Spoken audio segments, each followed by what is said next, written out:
Congress is currently in a period called the lame duck session, but that's not stopping congressional members advocating for rules to be enacted in the next Congress. One such member is California Representative Tom McClintock, who is pushing to ban earmarks in the 118th Congress. And here to talk about this further is Congressman McClintock himself. Thank you for joining us. My pleasure. Thank you for having me. You point out how the omnibus spending bill in March included near 5,000 congressional earmarks totaling $9 billion for some of the most outrageous examples of waste in the federal budget. What sorts of examples stuck out with you the most? Oh, there have been all sorts of pet projects. I remember one year we had a doggy daycare center funded by earmarks.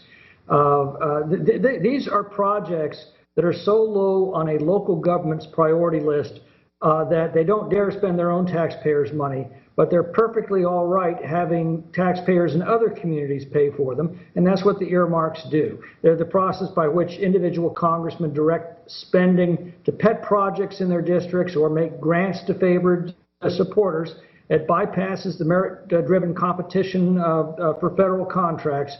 It is corrupting, and it cuts to the very core of the concept of federalism, that local funds should be used to pay for projects that benefit local communities. Federal funds should be reserved to the nation's general welfare. And it's interesting because back in 2021, Speaker Pelosi greenlit $368 million in earmarks. What do you say to earmark supporters who argue that the power of the purse rests with Congress and that elected representatives should make these decisions?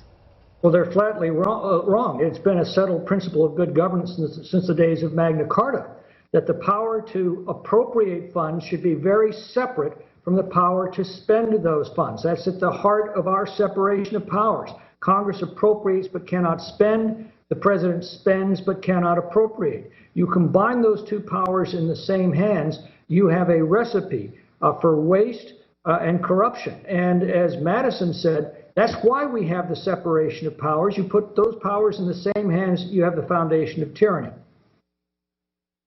And I do want to ask, because the GOP conference is meeting this, so what do you expect? Do you expect that earmarks will be banned because it has been banned and then it wasn't banned? What are your expectations?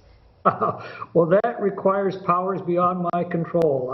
I can't read minds and I can't tell fortunes. The Republicans had renounced earmarks in the past. They came back.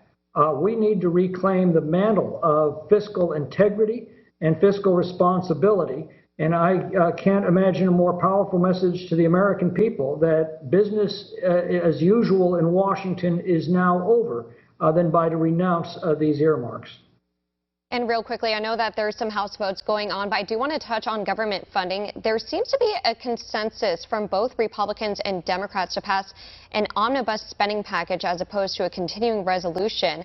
But the Heritage Foundation points out it would be better to sign off on an omnibus and wait until Republicans officially have the majority in the next Congress and negotiate something better. Where do you stand on this? Well, I think that the sooner we can get the Democrat spendthrift hands off of our finances, the better. And there you have it. Again, Congressman Tom McClintock from California, thank you so much again for your time. Thanks for having me.